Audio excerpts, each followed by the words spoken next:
Entendu au bureau.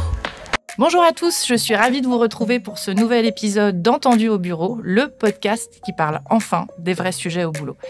Alors aujourd'hui, je vous propose qu'on parle d'un sujet qui est souvent source de tension entre les hommes et les femmes, mais aussi entre les femmes, c'est le sexisme ordinaire au travail. J'entends régulièrement des hommes dire « on peut plus rien dire au boulot, je fais super attention, je marche sur des œufs ». J'entends aussi beaucoup de femmes qui disent que ça va trop loin quand on parle des dispositifs en matière d'agissement contre le sexisme. Si on regarde les chiffres en France, le sexisme ne recule pas. Quand on regarde le dernier rapport du Haut Conseil à l'égalité, les chiffres sont même alarmants puisque 9 femmes sur 10 déclarent subir des agissements sexistes au quotidien et près de 40% des hommes estiment que le féminisme nuit à leur place dans la société, ce qui fait d'ailleurs écho aux récentes déclarations de leaders comme Mark Zuckerberg aux États-Unis. Alors, pourquoi en est-on là ? Pourquoi est-ce que le sexisme continue d'avancer alors qu'on en parle, alors qu'il y a des dispositifs en matière de prévention des agissements sexistes ? Pourquoi est-ce que ce sujet reste aussi si clivant entre les hommes et les femmes ? Et finalement, où poser le bon curseur dans la vie professionnelle, c'est le sujet que je vous propose d'aborder aujourd'hui avec Anne-Laure Thomas-Briand, qui est la directrice diversité, équité et inclusion du groupe L'Oréal en France. Bonjour Anne-Laure. Bonjour. Et merci beaucoup de nous recevoir dans tes locaux, parce qu'aujourd'hui, nous sommes dans les locaux de L'Oréal à Levallois. Écoute, merci à toi d'être venue jusqu'à moi. Je suis ravie qu'on passe un petit moment toutes les deux ensemble pour parler d'un sujet, et tu le sais, qui me tient tant à cœur, le sexisme dit ordinaire au travail. Alors écoute Anne-Laure, pour nous, est-ce que tu pourrais revenir, avant qu'on rentre dans notre sujet, sur ton parcours, parce que tu as une grande expérience sur les sujets de diversité et inclusion. Est-ce que tu pourrais un petit peu partager ton parcours avec nos auditeurs ? Avec grand plaisir. Alors, j'ai pas du tout commencé dans la diversité, l'équité et l'inclusion. J'ai eu plein de vies avant, dont une carrière, un petit moment de ma carrière dans le conseil. Puis j'ai intégré le groupe La Poste en tant que consultante pour l'ouverture de la concurrence du courrier. D'accord. Et comme j'étais très engagée à l'extérieur du travail, dans le milieu associatif, notamment sur le handicap et pour les femmes, mes engagements se sont sus et on m'a appelée au moment de la banque postale, de la création de la banque postale pour travailler sur tout ce qui était accord handicap, accord égalité femmes-hommes et engagement des collaborateurs. Donc, je suis arrivée un petit peu par hasard, grâce à mes engagements extérieurs, à la banque postale. Puis, pour le groupe La Poste, en tant que directrice diversité, équité et inclusion à l'époque des 260 000 postiers et postières. Ouais. En parallèle, j'avais pris un mandat pour 4 ans. J'avais prêté serment en tant qu'assesseur au tribunal pour enfants de Paris. D'accord. Passionnant parce que c'était des moments où je faisais un pas de côté finalement par rapport à l'univers professionnel et on voyait la réalité et je me disais ces gamins, ces ados qui ont fait des bêtises, comment la société, comment l'entreprise, on peut leur tendre la main pour les aider justement à grandir, à apprendre, à avoir un métier. Donc, expérience très intéressante. Et puis, il y a 7 ans, j'ai eu le plaisir d'intégrer L'Oréal pour travailler sur tous les sujets de diversité, d'inclusion sur la France. Alors Anne-Laure, je suis ravie qu'on discute de ce sujet du sexisme ordinaire aujourd'hui parce que tu es quand même à l'initiative de ce collectif assez fantastique que vous avez créé en 2018 avec EY et Accor, qui est le collectif Stop au sexisme ordinaire en entreprise. Je crois qu'aujourd'hui, vous avez quasiment 300 entreprises adhérentes. Je crois 270, un peu plus de 270, c'est beaucoup plus maintenant. Je vais te raconter tout ça, mais effectivement, on a fêté les 6 ans de Stop au sexisme le 23 janvier dernier, la journée nationale du sexisme. Tu sais, depuis 2 ans, maintenant, c'est le 25 janvier. Donc, c'est tombé un week-end, donc on l'a fêté le jeudi 23. Et on a intégré 50 nouvelles entreprises. Donc, aujourd'hui, on est à 301 entreprises. Alors, je vais être complètement honnête avec toi. On reviendra dessus, mais quand on signe l'acte d'engagement de Stop, on s'engage. Donc, effectivement, on était 270. Tu vas me dire 270 plus 50, ça fait pas 300. Tu as raison. 270 entreprises, mais il y en a 20 qui nous ont quittés parce qu'elles n'ont mené aucun engagement cette année. D'accord. Et donc, l'objectif, c'est de s'engager. Stop est gratuit, on reviendra dessus. La seule condition, c'est de s'engager. Donc, voilà, il y a 20 entreprises qui nous ont quittés. C'est pas beaucoup, hein, finalement, sur 6 ans, 20 entreprises sur le volume qu'on a. On en a intégré 50 nouvelles et pour être très précise, depuis le 23 janvier dernier, on est 301 entreprises, organisations, associations, écoles supérieures à travailler tous ensemble, main dans la main et à s'engager sur Stop au sexisme. Ouais, c'est quand même un magnifique succès, ce collectif. Alors, est-ce que tu pourrais revenir sur la genèse, justement? Qu'est-ce qui vous a poussé, avec EY et Accor, à mettre en œuvre ce collectif formidable en 2018? Alors, on est en 2018, tu as raison, on en parlait beaucoup moins qu'aujourd'hui du sexisme. Et pour être transparente, comme la plupart des femmes, malheureusement, moi, j'avais eu les blagues sur les blondes, les paroles coupées en réunion, plein de gestes, d'attitudes, on pourra revenir sur ce qu'est le sexisme, mais qui ont vraiment affecté ma confiance. Et je trouvais que c'était important de travailler sur le sujet. Et une des premières personnes que j'ai appelées, c'est Brigitte Grésy, qui était à nos côtés, l'ancienne présidente du Haut Conseil à l'égalité. Brigitte est une femme incroyable, extraordinaire. Et j'avais besoin d'être accompagnée par une experte du sujet, parce que moi, je touche à beaucoup de sujets, mais c'est toujours très important d'être avec les experts. Et puis, en parlant avec Brigitte, on s'est dit, il faut. C'est dommage, en tous les cas, de partir comme ça, toutes les deux. C'est plus sympa quand on est plusieurs. Et je savais qu'Anne-Sophie Béraud, qui travaille chez Accor, et Morgane Rickel d'EY, étaient particulièrement intéressées pour travailler sur le sujet. Et je crois qu'elles n'ont pas mis plus de 5 minutes à me dire « Allez, go, oui, on y va ensemble ». Et ça a été le tout début, les premiers pas d'une magnifique aventure, mais une magnifique aventure où on a travaillé ensemble. Et puis, je te raconte l'histoire du coup. Ah, bien sûr, on est là pour ça. On est ensemble, Anne-Sophie, Morgane, moi, Brigitte. Et on se dit, mais finalement, 3 entreprises, une experte, c'est pas assez, quoi. Comment on peut faire? Et donc, on est en juillet, au début des vacances, et on se dit, on va écrire à toutes les entreprises qu'on connaît autour de nous, aux entreprises auxquelles on pense, pour savoir si elles ont envie de partir avec nous. On ne sait pas ce que ce sera, mais ce sera un acte d'engagement qu'on va écrire à la rentrée. Et pour s'engager, ce sera le CEO ou la CEO qui devra signer, parce que pour lutter contre le sexisme, il faut que ce soit porté au plus haut niveau de l'entreprise. Et la signature, ça remonte, mais je crois que c'était le 4 décembre, quelque chose comme ça. On envoie ce mail, donc assez creux finalement, juste en disant on veut travailler sur le sexisme dit ordinaire en entreprise, on fera des groupes de travail à la rentrée, si vous êtes OK, votre CEO signera le 4 décembre prochain et c'est obligatoirement présentiel. Si vous êtes OK, venez. C'était un peu une bouteille lancée à la mer comme ça. Alors là, on ne s'est pas du tout attendu à avoir 100% de réponses positives. Incroyable, 100% de réponses positives. Et la meilleure idée que j'ai eue, c'était d'appeler Morgane, qui travaille donc chez EY, parce qu'on a eu bien besoin des consultants d'EY. On a beaucoup souri avec Anne-Sophie parce qu'on a eu bien besoin d'eux.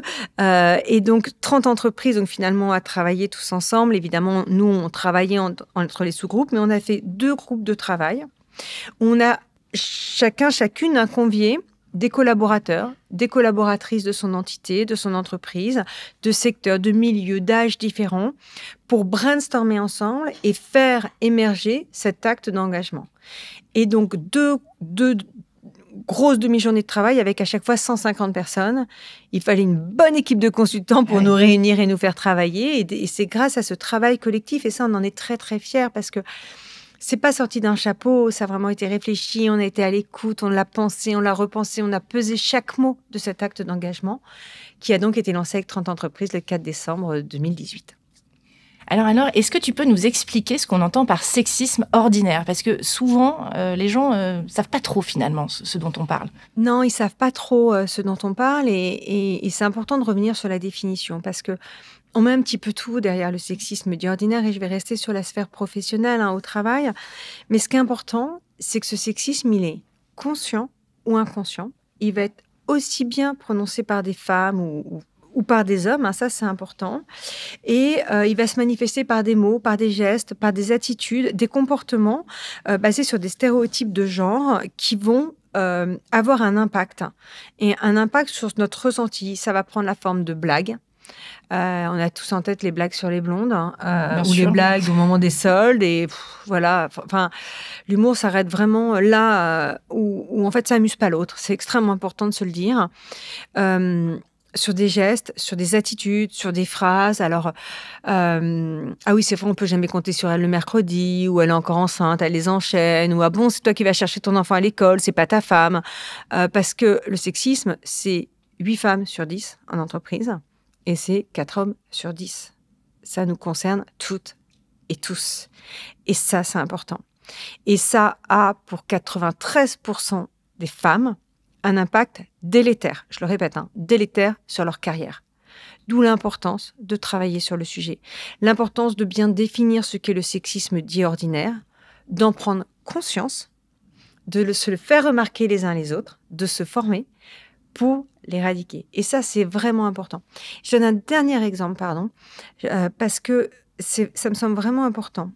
Dans une réunion, quand on coupe systématiquement la parole à une femme, dans une réunion, quand on reformule systématiquement ce qu'a dit une femme comme si ce qu'elle avait dit n'était pas bien compréhensible, c'est du sexisme. Et l'impact sur la confiance en soi, l'impact sur le leadership, l'impact sur l'image qu'on renvoie est fortement impacté. Et ça, c'est vraiment, vraiment important de se le dire, parce que le sexisme dit ordinaire au travail, il y en a partout, à tous les niveaux, vis-à-vis des hommes, vis-à-vis des femmes, et c'est vraiment important d'en prendre conscience pour l'éradiquer. Non, c'est vrai ce que tu dis, et je suis tout à fait d'accord. Et moi, je le vois au quotidien dans mon activité de conseil, ce dont tu parlais de sexisme inconscient. Souvent, c'est vrai, je vois des femmes qui n'ont même pas conscience d'une situation, qui ne réalisent pas, en fait. Et donc, je pense que oui, ce sujet du sexisme inconscient est excessivement important et du coup très difficile, en fait, à discerner. Qu'est-ce que vous avez mis en place, vous, chez L'Oréal, sur tous ces sujets du sexisme ? Alors, on a mis plein de choses en place et je vais t'en parler, mais je vais rester en fait au niveau du collectif Stop, parce que en fait, le principe de Stop, c'est que tu signes cet acte d'engagement et après, on se retrouve tous les 3 mois pour partager les bonnes pratiques. Et après, tu mélanges tout dans un SharePoint où en fait, tu vas retrouver sur les 8 engagements des choses. L'idée, c'est de se partager gratuitement ce qu'on fait. D'accord. Et ça, c'est important parce que ce que fait L'Oréal, je vais donner tous mes outils pour que les autres puissent le faire. Et la première chose que j'ai fait chez L'Oréal, c'est reprendre un outil DIY. C'est un petit clin d'œil à Morgane. Il y a plein de choses, évidemment, qu'on fait nous-mêmes, mais là, elle l'avait tellement bien fait que ça ne servait à rien de réinventer. Et c'est ça, Stop. C'est allons plus vite ensemble parce qu'on se partage toutes nos bonnes pratiques.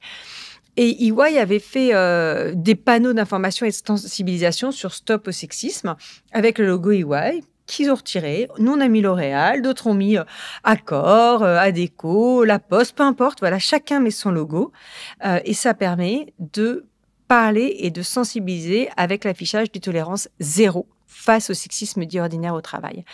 Donc, la première chose que j'ai fait, c'est partout en France, dans toutes mes usines, dans toutes mes centrales, dans nos centres de recherche, dans nos campus en Île-de-France, partout, en tout point du territoire, j'insiste, ça a été d'afficher la tolérance zéro face au sexisme dit ordinaire au travail. En parallèle de ça, je me suis dit que c'était très bien que les CEO s'engagent, mais on avait toutes et tous un rôle à jouer. Et j'avais envie que mes collaborateurs et mes collaboratrices prennent bien connaissance de cet acte d'engagement. Donc, j'ai réimprimé en grand ces panneaux avec les 8 points d'engagement et j'ai fait signer mes collaborateurs et mes collaboratrices de toutes mes usines, de toutes mes centrales, de mes campus, partout en France. Chacun s'est engagé en signant cet acte d'engagement pour en prendre conscience. Voilà, c'était la première chose, ça a été faire savoir, en fait. Faire savoir. Et ça peut paraître un peu simple, afficher une tolérance zéro, mais ça veut tout dire. Ça veut tout dire par rapport à l'état d'esprit de l'entreprise. Et au moins, personne ne peut dire qu'il ne savait pas. Oui, et je pense que du coup, ça rend les gens acteurs aussi. Parce que trop souvent, je pense, dans ce que je constate aussi au quotidien, c'est qu'il y a des agissements sexistes et on ne dit rien, on ne fait rien, on laisse faire finalement. Qu'on soit homme ou femme d'ailleurs. Et ça, c'est pire que tout. Ça, c'est pire que tout. C'est pour ça que dans Stop, tu as toute une partie, et nous, on a vraiment aussi travaillé dessus, sur le rôle de témoin. Et le rôle de témoin, il fonctionne sur tous nos sujets, sur tous les sujets de la diversité. Quand tu es victime de sexisme, il y a des moments, tu es anesthésié, en fait. Tu sais pas comment répondre, tu sais même pas quoi dire, tu te sens tellement bête, en fait. En tous les cas, je vais parler pour moi, mais il y a des moments, j'ai envie de dire, les bras m'en tombent, quoi. C'est pas facile quand on se fait couper la parole de continuer. C'est pas facile quand on nous reformule ce qu'on dit, de reprendre la main dessus. C'est pas facile quand on se prend des petites blagounettes, là, qui sont vraiment tout sauf drôles, et on a juste envie de sortir de ses gonds. Et si on s'énerve, on va dire, ah, non, mais tu vois, limite, encore une hystérique ou des choses comme ça. En fait, c'est super difficile. Donc souvent, on reste anesthésié. Souvent, on ne sait pas quoi répondre, en fait. Le rôle de témoin, il est essentiel parce que c'est un pas de côté. Parce que tu peux plus facilement reprendre la personne. Et en plus, j'ai envie de dire, c'est pédagogique. Bien sûr. En lui faisant remarquer, en lui faisant prendre conscience. Parce qu'encore une fois, on se le dit, le sexisme ordinaire au travail, ça peut être conscient ou inconscient. Et donc, juste faire remarquer que la phrase, que le mot, que l'attitude, elle peut être considérée comme sexiste, sans jugement, juste soulever le point, ça fait tout changer, en fait. Et donc, c'est tellement plus facile de le dire quand on est témoin, de dire, attends, ou alors juste ta blague, en fait, elle me fait pas rire. Je vous promets que les gens qui entendent ça ne recommenceront pas. Je voudrais qu'on parle des hommes qui se sentent souvent lésés quand on parle du sexisme. Beaucoup d'hommes disent « moi, j'ose plus rien dire, ça me met mal à l'aise ». Pourquoi est-ce qu'ils se sentent gênés, en fait, avec ce sujet, selon toi? Est-ce que tu partages aussi cette gêne que certains peuvent avoir sur ce sujet? Non, je la partage pas. Je la partage pas tout simplement parce que quand on travaille sur le sexisme, effectivement, on travaille majoritairement pour les femmes, mais on travaille aussi pour les hommes. On travaille pour les hommes parce que, je l'ai dit tout à l'heure, 4 hommes sur 10 sont victimes de sexisme dit ordinaire au travail. Ça va surtout avoir lieu dans le cadre de leur parentalité, ou sinon ça va avoir lieu sur leur mode de management, parce qu'ils vont être trop doux, trop ceci, trop cela. C'est vrai. Il y a des moments où on a juste envie de dire, mais laissez les gens comme ils sont, avec leurs qualités, avec leurs compétences, faites-leur confiance aussi, c'est bien.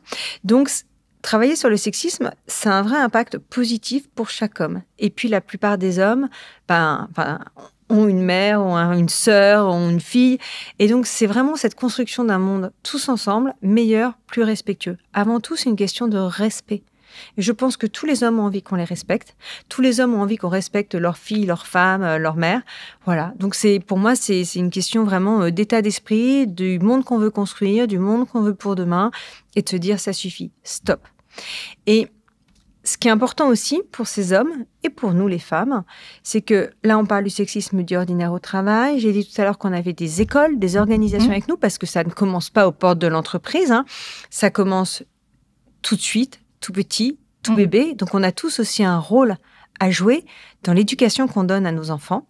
Et donc, voilà, tout ce qu'ils vont apprendre aussi au travail, ça va leur faire prendre conscience s'ils ne l'avaient pas, ouvrir les yeux par rapport à ce qui se passe, et ils vont pouvoir accompagner au mieux.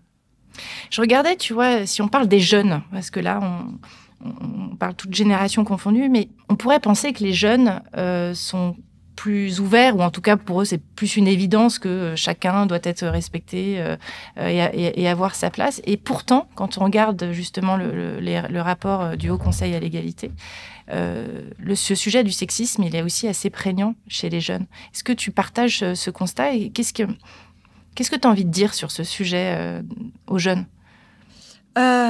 En fait, je trouve que c'est assez clivant parce qu'à la fois, oui, je le partage et à la fois, non. C'est-à-dire que je rencontre aussi beaucoup de jeunes qui sont très engagés, qui ont déjà conscience, alors que moi, je l'avais pas à 15 ans, à 16 ans, cette conscience du sexisme. Je savais pas trop ce que c'était, d'ailleurs. Je l'ai vécu, mais j'ai mis des mots dessus bien plus tard. Encore une fois, on n'en parlait pas il y a 20 ans du sexisme, ni il y a 15 ans. Là, on a vraiment accéléré ces 5 dernières années. Et d'ailleurs, c'est une fierté pour moi, ce collectif Stop, parce que ça a vraiment accéléré la prise de conscience dans l'entreprise. Mais pour revenir aux jeunes, donc je suis contente qu'ils en aient conscience. Déjà, c'est extrêmement important. Et puis, je trouve aussi beaucoup de jeunes qui sont plus militants que nous, du coup, et qui ont vraiment envie d'éradiquer ce sexisme parce qu'ils ont déjà conscience de l'impact que ça a.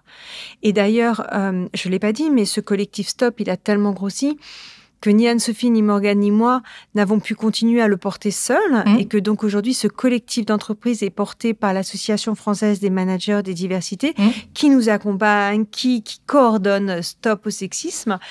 Et ils ont un groupe de travail en ce moment sur les jeunes, sur comment communiquer, comment travailler. Ça aussi, c'est intéressant parce que l'avoir fait porter par la FMD, ça permet de continuer le travail entre chaque réunion, chaque année, d'aller beaucoup plus loin, de creuser des sujets, de creuser des aspects.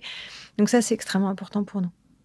Alors Anne-Laure, donc on le disait, tu as un peu plus de 300 entreprises, associations, organisations maintenant qui sont adhérentes au collectif Stop. Est-ce que tu as quelques chiffres à nous partager sur vos travaux parce que j'ai envie de dire, l'objectif est quand même d'augmenter le nombre d'adhérents. Alors, l'objectif, tu as tout à fait raison, c'est d'augmenter le chiffre d'adhérents, mais pas l'augmenter à tout prix, tu vois. Pour 2026, que je te dise pas de bêtises, tu vois, on est en février, on a déjà plus de 50 entreprises qui veulent nous retrouver. Ouais. Donc, l'idée, c'est de se manifester auprès de la FMD, l'Association française des managers des diversités, d'en faire la demande. Et il y a une séance de signature par an qui a lieu aux alentours du 25 janvier, qui est depuis 2 ans la journée nationale de lutte contre le sexisme en France. Et quel est l'intérêt, en fait, de retrouver Stop? C'est important, hein, je le disais, tous les 3 mois, tu vas avoir des réunions de partage. Nous, par exemple, on avait fait à 7 entreprises un e-learning, apprendre le sexisme, dire ce qu'est le sexisme et l'éradiquer. Finalement, ça va être la même chose dans toutes les entreprises. Il y a en tous les cas un tronc commun qui est extrêmement important et ça te permet de gagner du temps et puis aussi de l'argent parce que l'idée de ce collectif, c'est pas d'avoir que des grands groupes, c'est au contraire d'avoir avec nous des PME, des TPE, des écoles, peut-être des organismes aussi qui vont pas pouvoir avoir des directeurs diversité à temps plein, qui vont pouvoir se focaliser sur ce sujet. Donc, ça peut être quelqu'un qui a ça en plus de sa fonction, d'où l'importance de trouver des solutions agiles et duplicables un petit peu partout. Et en fait, ces solutions agiles, elles sont importantes parce que tu vois, en 2024, on a fait 2 fois plus d'actions, ce collectif, qu'en 2023. On a fait 1300 actions sur le sexisme ordinaire en entreprise, dans nos orgas. Et ça, c'est essentiel parce qu'à chaque fois que tu en parles, tu sensibilises, tu informes, tu fais prendre conscience. Tu vois, c'est un long chemin que tu peux pas ponctuer une fois dans l'année, le 25 janvier, qu'il faut travailler tous les jours. C'est également, c'est un collectif qui représente plus de 4 millions de salariés. Ouais, ça aussi, c'est important, tu vois. Ça permet d'essaimer davantage, donc ça, c'est vraiment important. Et puis, presque 50 000 personnes ont été formées en 2024. Et ça aussi, c'est des données, ce sont des chiffres qui sont importants pour faire progresser, prendre conscience, progresser et éradiquer le sexisme. Donc, j'invite vraiment toutes celles et ceux qui ont envie de nous retrouver à se manifester auprès de la FMD pour une rentrée 2026. Alors, est-ce qu'on peut mesurer le sexisme et est-ce qu'on peut mesurer les progrès, en fait, qui sont faits en la matière? Alors, évidemment, j'adore ta question parce que le premier principe de Stop au sexisme, c'était afficher la tolérance zéro et le dernier, c'est mesurer. Parce que si tu ne te mesures pas, en fait, tu n'avances jamais. Si tu n'as pas un état des lieux avec un point A pour arriver à ton point B, tu ne bouges pas. Donc, on a créé il y a 4 ans maintenant le premier baromètre. En 2023, en juin 2023, le deuxième, et tous les chiffres que je t'ai donnés, 8 femmes sur 10, 4 hommes sur 10, 93%, dans 93% des cas, ça a un effet délétère, que ça va retrouver plus la parentalité pour les hommes, la maternité pour les femmes, la façon de manager, tout ça, ce sont des chiffres issus du baromètre Stop au sexisme que nous avons fait donc en juin 2023 avec 90 000 répondants. Hein, c'est important. 90 000, ouais, c'est énorme. D'accord. Donc ça aussi, c'est important. Et ce que j'ai trouvé particulièrement intéressant en 2023, c'était notre deuxième mesure. On s'est dit encore 8 femmes sur 10. Encore. Mais en fait, c'est la prise de conscience. C'est-à-dire qu'avant, on ne savait pas que c'était du sexisme. Donc, cette prise de conscience fait que les chiffres restent les mêmes. Par contre, ce qui est intéressant, et j'invite vraiment les entreprises qui nous écoutent et qui ont envie de nous retrouver, si on doit dire un petit quelque chose de plus pour les convaincre de venir nous retrouver, c'est que tu mesures ton entreprise, tu mesures le collectif Stop, donc les entreprises engagées, et tu as un échantillon national. Et clairement, les entreprises du collectif Stop ont, sur tous les points, des résultats bien meilleurs que l'échantillon national. Ce qui montre bien que quand une entreprise s'engage, s'implique, en parle, affiche cette tolérance zéro, les résultats sont bel et bien là. Donc, on ne peut que les inviter à s'engager, à travailler sur le sujet. Et s'ils ne veulent pas venir signer Stop, c'est pas un souci. Mais par contre, le sujet, c'est qu'elles travaillent le sujet et qu'elles en parlent à leurs collaborateurs et à leurs collaboratrices et qu'elles condamnent tous les propos sexistes. Est-ce que tu as eu des résistances dans le fait de mettre en place cette mesure? Parce que pour une entreprise, ça peut être difficile aussi de se lancer dans cette mesure, parce que quand on lance une enquête, on partage en général les résultats, donc et après ça appelle justement la mise en place d'actions. Donc, est-ce que tu as eu des entreprises pour qui ont été un peu frileuses au début? Alors, déjà pour te dire, chez L'Oréal, j'ai eu quelques remarques quand j'ai lancé Stop il y a 6 ans en me disant « on ne peut plus rire de rien ». Ça, je ne l'entends plus du tout, et je l'ai très vite plus entendu. Ça, c'est la première chose. Je pense que les formations, c'est vraiment clé, et ça fait vraiment changer le point de vue. Sur la mesure, j'ai aucune résistance, mais j'ai l'immense chance d'être dans un groupe engagé, convaincu par la mesure, et convaincu que la mesure fait progresser. Donc ça a été ma chance. J'ai eu des entreprises qui ont peut-être été plus résistantes, mais pour être transparente avec toi, le collectif est gratuit. Participer au baromètre, c'est un coût financier et c'est un de nos sujets. On essaye de voir avec Anne-Sophie Morgan, c'est vraiment quelque chose qu'on dénonce parce qu'on veut faire bouger les lignes là-dessus. Aujourd'hui, les coûts de mesure sont quand même élevés et toutes les entreprises ne peuvent pas se l'offrir. Donc j'ai peur qu'il y ait un frein financier à se mesurer, plus qu'un frein à se mesurer pour progresser. Mais ça, j'ai pas la vraie réponse. Si on parle un petit peu du futur et qu'on parle aussi de l'intelligence artificielle, plusieurs études le montrent, l'intelligence artificielle et générative contribue à la mise en place de stéréotypes et de biais. Ce sont souvent des hommes qui travaillent sur les algorithmes et donc mécaniquement les algorithmes inconsciemment véhiculent des biais. Est-ce que tu penses que les femmes ont un rôle à jouer aussi sur ce sujet de l'intelligence artificielle ? Est-ce que tu penses qu'en ayant plus de femmes qui travaillent justement sur ces sujets de la tech, on arrivera aussi à éradiquer finalement ce sexisme inconscient qui existe dans les algorithmes ? Si je te dis pas de bêtises, c'est 12% des femmes qui travaillent sur ces sujets dans la tech. Donc forcément, c'est exactement ce que tu disais, on va retrouver tous les biais et les stéréotypes des hommes, malheureusement, à une très grande échelle. Et donc ça, c'est catastrophique. C'est catastrophique par rapport à tous les biais que ça va véhiculer et tous les biais qu'on va retrouver dans l'intelligence artificielle. Donc effectivement, on le sait, dans la tech, dans le numérique, on va retrouver aujourd'hui malheureusement moins de femmes. C'est très marqué en France, de tout le travail qu'on peut mener avec les écoles pour inciter les jeunes femmes à aller vers des études d'ingénieur, à aller dans la tech. On les attend nombreuses parce qu'il faut qu'elles soient là, il faut qu'elles nous représentent, il faut qu'on ait cette mixité qui va faire cette richesse et qui va faire que l'IA aura le moins de biais et stéréotypes possibles, là en l'occurrence très masculins. Oui, parce que tu vois, là, je faisais l'exercice tout à l'heure. Quand tu tapes manager sur Google, tu arrives dans les images, tu n'as que des hommes. Donc, exactement. Manager, tu n'as que des hommes. Conseil d'administration, tu n'as que des hommes. Directeur ou même directrice, tu peux le taper. On le sait. Et l'AFMD travaille justement sur ce sujet de l'intelligence artificielle et les biais, notamment dans le sexisme. Il y a un groupe de travail du collectif pour avancer sur ce sujet. Alors peut-être le mot de la fin, qu'est-ce que tu as envie de dire aux femmes aujourd'hui et aux hommes qui sont victimes d'agissements sexistes ? Qu'est-ce que tu as envie de leur dire comme message aujourd'hui ? Alors j'ai envie de donner un message et j'ai envie de donner un rendez-vous. Le premier message, c'est ne doutez pas de vous en fait. Quand on est victime de sexisme et a fortiori quand c'est un sexisme qui est répété, il y a un moment où on peut perdre pied. Ne doutez pas de vous et réagissez, dites-le. Dites cette phrase m'affecte, ce que tu dis est sexiste, faites-en prendre conscience à l'autre, parce que peut-être que l'autre ne s'en rend pas compte. Et donc, il faut toujours donner une chance à l'autre pour qu'il se rende compte et qu'il travaille dessus. Et dans la plupart des cas, même si c'était conscient, ça va déstabiliser la personne et elle va arrêter. Donc vraiment, ne rentrez pas dans ce cercle vicieux, essayez. Et surtout, si vous êtes témoin, là, vous n'avez pas le choix. Agissez. C'est un devoir. C'est extrêmement important. Agissez. Ne laissez jamais personne seul quand vous êtes témoin d'une scène de propos, de gestes, d'attitudes sexistes. C'est vraiment, vraiment important. Je rappelle, 93% d'effets délétères sur la carrière des femmes. Et donc, on a tous un rôle à jouer pour changer ce chiffre. Et c'est en lien avec mon deuxième message, qui est un rendez-vous. On lance là en ce moment même le nouveau baromètre de Stop au sexisme dit ordinaire au travail. Et donc, on pourra vous donner les résultats le 6 mai prochain. Donc, je vous invite toutes et tous à être à nos côtés le 6 mai prochain pour qu'on puisse voir l'évolution. J'espère que ce sera des chiffres positifs et qui continueront à montrer que le travail paye. Je ne sais pas, ces résultats, je ne les connais pas. En ce moment, le baromètre est en train de se dérouler en ce moment.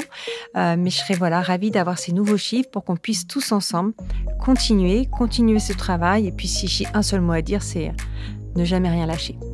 Anne-Laure, un immense merci pour ton temps, pour tout ce partage. Et alors, rendez-vous le 6 mai prochain à tous nos auditeurs. À bientôt. Merci beaucoup. Ça n'existe plus, les jeunes engagés. C'est la fin du CDI et du CDD. Non mais les RH ne servent à rien. Ça élimine certains profils comme des jeunes mamans et des Nous ne voulons pas de profil atypique. Il est vraiment payé à rien faire. Entendu au bureau, c'est le podcast qui parle enfin des vrais sujets au boulot.